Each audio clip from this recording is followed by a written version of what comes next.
Buenas noches, para mí es un honor compartir esta sesión con nuestro maestro, el doctor Rubén López, y con su extraordinario equipo de trabajo que dignifican nuestra Casa Máxima de Estudios, en particular la Facultad de Medicina.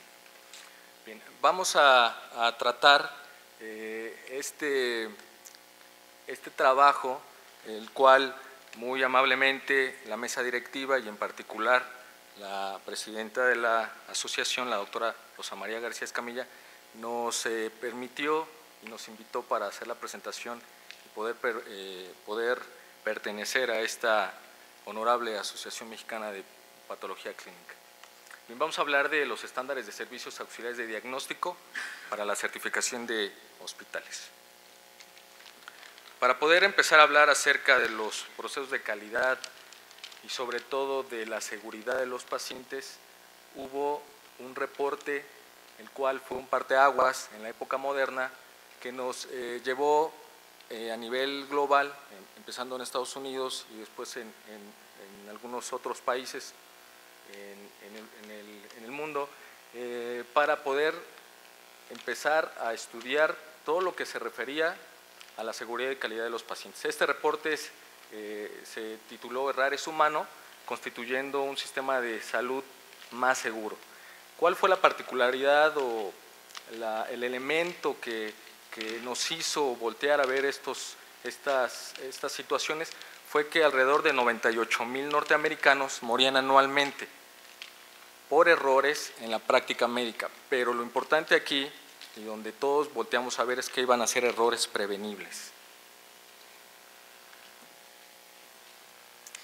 Bien, también se identificó que los hospitales estaban dentro de los sistemas peligrosos, estaban muy alejados de ser sistemas regulados y todavía aún más sistemas ultraseguros. La hospitalización se comparó con actividades de alto riesgo, como podría ser el saltar en paracaídas, la escalada en extrema montaña, y la carrera y la participación en una carrera de motocicletas. ¿Por qué podemos, o más bien hemos descubierto que la hospitalización puede ser un sistema peligroso y recorrer y provocar tantos riesgos?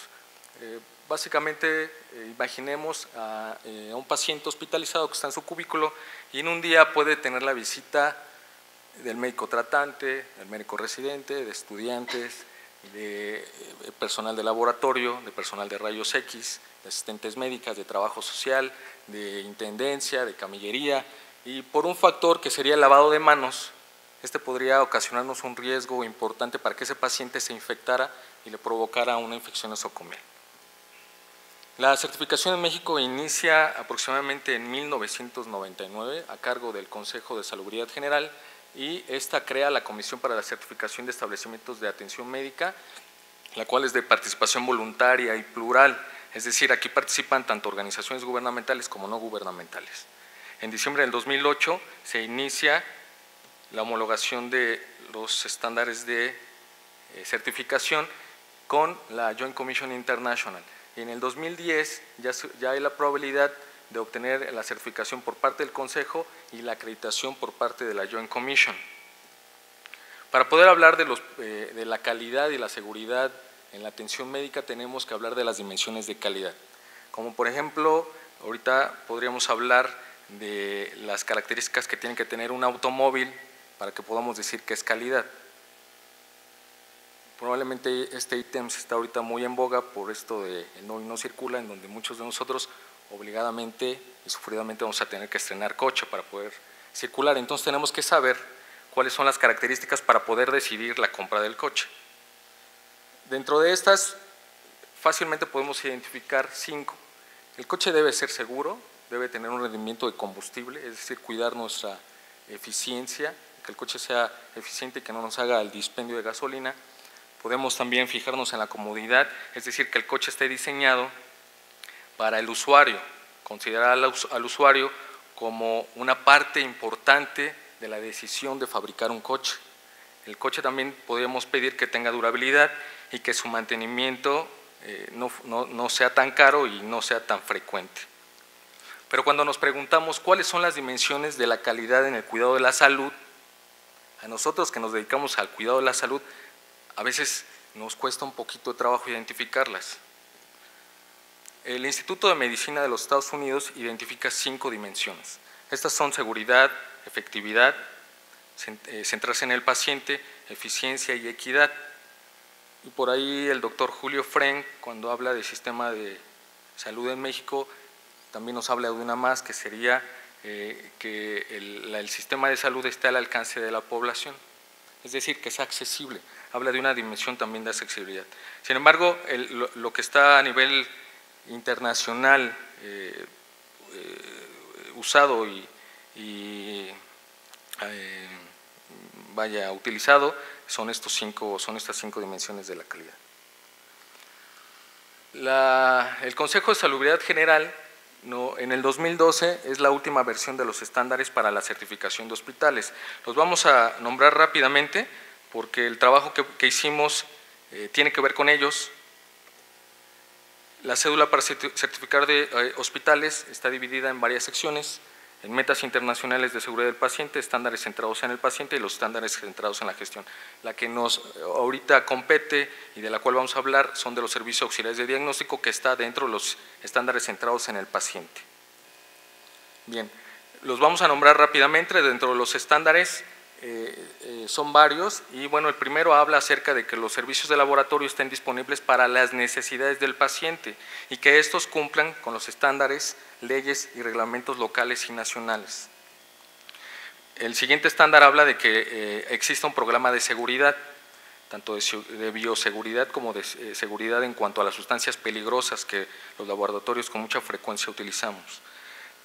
Habla acerca de un factor muy importante, pero que muchas veces es el más problemático, y me refiero básicamente al personal de laboratorio. Aquí nos piden que el personal esté capacitado, que tenga destrezas, orientación y experiencias adecuadas. También nos dice uno de los estándares que los resultados deben estar disponibles en forma oportuna, aquí sobre todo en hospitales que tengan servicio de urgencias. Otro estándar también nos habla de que los resultados deben estar por escrito y, si es necesario, también de manera verbal, y los cuales deben ser correctamente. Nos habla acerca de los mantenimientos que ya conocemos también, que son los mantenimientos preventivos, correctivos y predictivos también. Nos habla acerca de la disponibilidad de reactivos y de demás suministros. También nos habla acerca de los procedimientos que deben de estar ya bien normalizados, que es para la recolección, identificación, manipular, transportar, la cual debe ser de forma segura, y también el desecho de las muestras biológicas, es decir, del RPBI. Y nos habla también de que el laboratorio tiene que establecer valores de referencia, los cuales deben de estar adecuados a la zona geográfica y a la situación demográfica del establecimiento.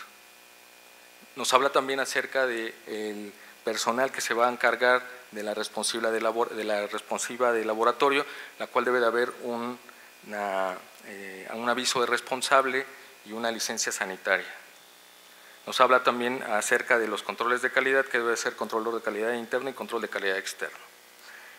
Nos habla de, en caso de que los laboratorios tengamos servicios subrogados, en los cuales también tenemos que verificar el control de calidad, y nos habla que el laboratorio debe de tener un listado de expertos en caso de solicitar estudios especializados.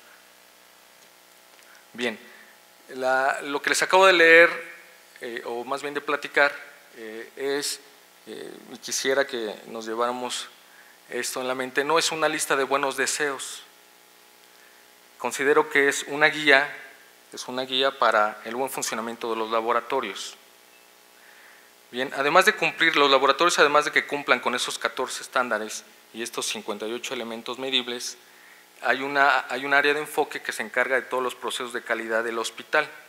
Esta área de enfoque nos solicita que los servicios tienen que tener un proceso de mejora, y es aquí en donde nosotros hicimos un trabajo en el hospital en el que trabajamos. Y bueno, el QPS nos habla de que el proceso de mejora tiene que tener la priorización de procesos, debe de haber una evaluación de riesgos, debe de haber una adopción de un modelo de mejora, debe de haber una mejora en la calidad, y que ésta tenga por lo menos un indicador que nos demuestre que realmente el proceso está implantado en el servicio y que nos está dando ya resultados que nos demuestren que hay un proceso de calidad y un avance en la seguridad de los pacientes. Además de que nos habla también de que tenemos que tener herramientas de estadísticas. Bien, en nuestro hospital tenemos ya establecido un sistema de reporte y análisis de eventos adversos. Este sistema consiste en que los errores que se detecten en las diferentes áreas, aquí en específico hablando del laboratorio, deben de ser reportados y clasificados según su gravedad, en cuasifallas, eventos adversos y eventos centinela. Lo que encontramos en nuestro laboratorio fue que el 83% de los reportes estaban implicado un error en la solicitud de laboratorio. Al momento de someterlo a una matriz de priorización, identificamos que efectivamente el proceso de la solicitud de laboratorio era la que nos estaba provocando mayor probabilidad de riesgo y la sometimos a una evaluación en cuanto a su frecuencia y en cuanto a su impacto. También detectamos que solamente el 46.6% de los estudios de laboratorio estaban solicitados de forma correcta y ahí nos dimos cuenta de forma muy precisa que teníamos un problema y que teníamos que trabajar en él. Adoptamos un modelo de mejora, este modelo es del ISHI, que es el Instituto del Cuidado y Mejoramiento al Cuidado de la Salud. Es un modelo que bien no es nuevo, los principios los da Edward Deming, el cual nos habla de un ciclo FEA y el modelo nos habla de que tenemos que hacer 3 preguntas antes de someter el área de oportunidad a la cual vamos a trabajar para saber exactamente qué es lo que queremos hacer. Bien, la primera pregunta es ¿qué queremos lograr? Es decir, estamos hablando del objetivo. Para lo cual nosotros establecimos que lo que queríamos o queremos es solicitar estudios de laboratorio clínico de manera correcta. Para poder evaluar eso de manera correcta y no sea subjetivo, sino que tenga elementos objetivos que nos permitan medirlo y saber si estamos avanzando en esto de la seguridad y calidad de la atención de laboratorio, tuvimos que adaptar 2 dimensiones de calidad. La primera fue la seguridad, y con la seguridad nos referíamos a que las solicitudes identificaran correctamente al paciente y estamos hablando de la meta internacional de seguridad del paciente número 1. También, para que nosotros pudiéramos decir que esa solicitud se realizaba de manera correcta, retomamos otra dimensión de calidad que era la eficiencia y esta era la corroboración del diagnóstico con los estudios que nos estaban solicitando, es decir, la congruencia clínico-diagnóstica, y de aquí tomamos de base las guías de práctica clínica. Hicimos una cédula de evaluación en el laboratorio y en la primera parte evaluamos la solicitud de laboratorio, específicamente queríamos ver ahí qué tan segura era la solicitud, qué tan bien estábamos identificando al paciente y posteriormente hicimos una evaluación en el expediente clínico para corroborar esa congruencia clínico-diagnóstica. Establecimos un indicador para responder a la pregunta ¿cómo sabremos que el cambio implica una mejora? El indicador que pusimos en marcha fue muy sencillo y fue el número de solicitudes correctas al laboratorio clínico entre el número de solicitudes revisadas por 100. Consideramos que este indicador nos va a dar una medida de resultado y en este proceso no sometimos ninguna medida de proceso y tampoco ninguna medida de balance. La meta que nosotros nos propusimos fue que el 90% de esas solicitudes se realizaran de manera correcta, hablando de la seguridad y de la eficiencia hacia la solicitud de laboratorio. Sometimos un proceso de análisis de la información que habíamos obtenido para poder dictaminar cuáles eran las estrategias que íbamos a hacer. Utilizamos diferentes herramientas, desde lluvia de ideas, diagrama de Pareto, diagrama de Ishikawa, y encontramos 4 áreas de oportunidad en las cuales podíamos iniciar a trabajar. Primero encontramos que teníamos múltiples formatos en todo el laboratorio. Había partes del hospital que agarraban una hoja y en esa hoja nos pedían estudios de laboratorio. Nos hacía falta una capacitación sobre todo a los médicos residentes. Llegaban los médicos residentes y no sabían llenar adecuadamente esa solicitud. Encontramos también que había una falta de apego a las guías de práctica clínica del médico al momento de solicitar estudios de laboratorio y también nos dimos cuenta que nos estábamos quedando atrás con los avances tecnológicos que podíamos utilizar en el laboratorio en base al sistema de informática que teníamos. Todos estos errores nos llevaban a que existiera error en la solicitud de laboratorio. ideamos diferentes ciclos. Estos ciclos quiero comentarles que no los hicimos de forma programada, sino también en base a las oportunidades que nos íbamos encontrando, fuimos aplicándolo. Y bueno, establecimos estos ciclos para poder esas áreas de oportunidad irlas delimitando para que pudiéramos tener una mayor seguridad y calidad en la solicitud de laboratorio. Y el primer ciclo fue, obviamente, fue muy sencillo, unificar un solo formato. Después lo que hicimos de este formato es capacitar al personal. La capacitación del personal es de primera línea, por eso la hicimos casi al principio.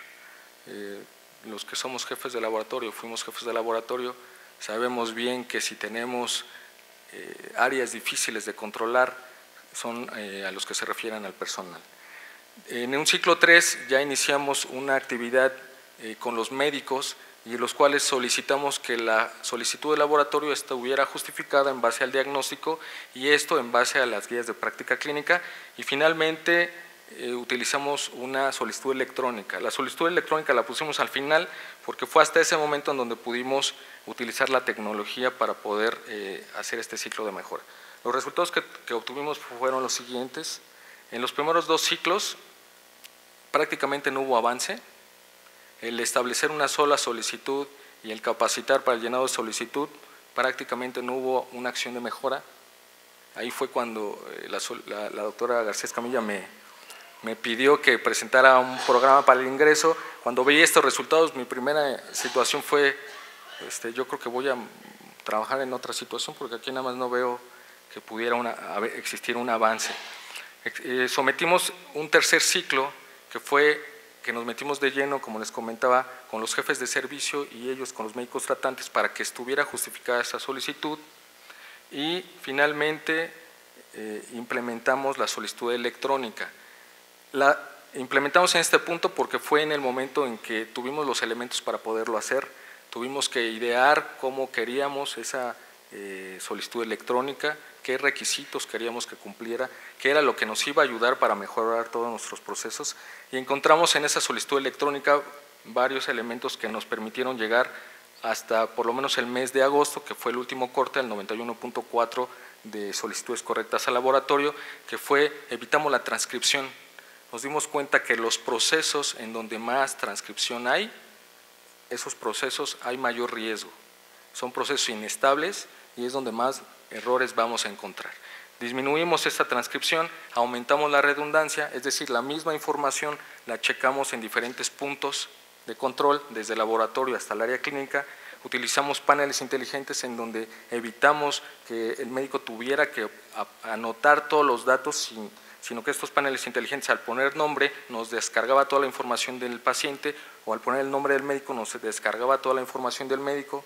Y también implementamos un sistema de aviso en el cual el sistema nos avisaba si el estudio estaba justificado por el diagnóstico y si el estudio podría ser repetido y que estuviera injustificada esa repetición.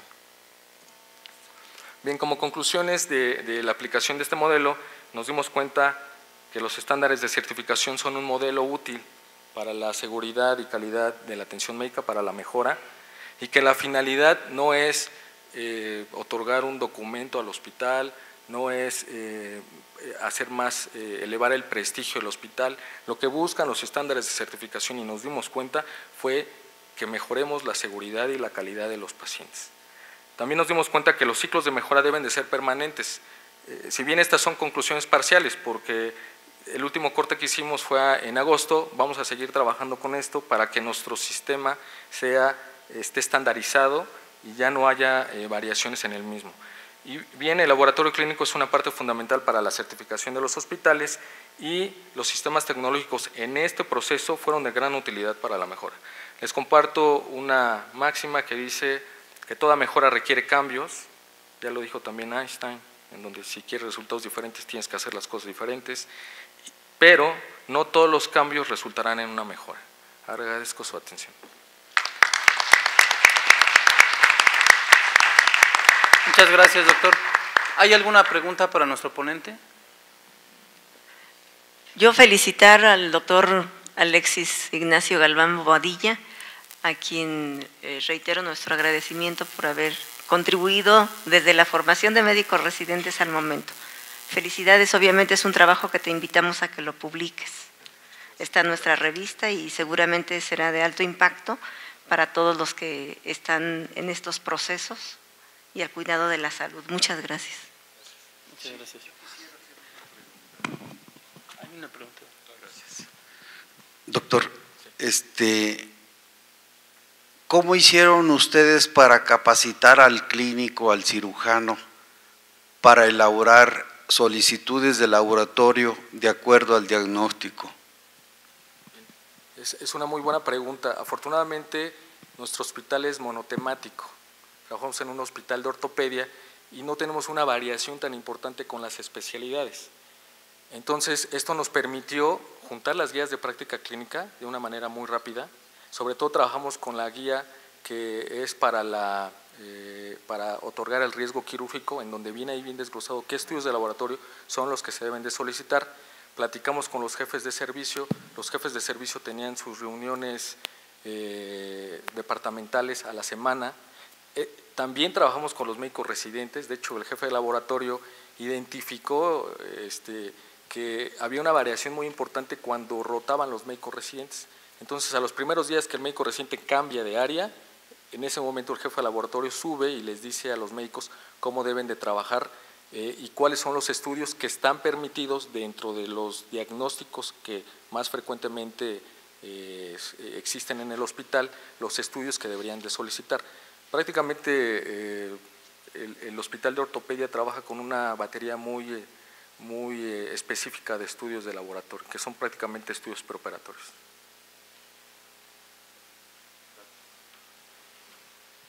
Muchas gracias. Pues a nombre de la Asociación Mexicana de Patología Clínica, le damos la más cordial bienvenida a nuestra asociación como socio titular. Le entregamos su constancia, doctor, y un presente. Un aplauso.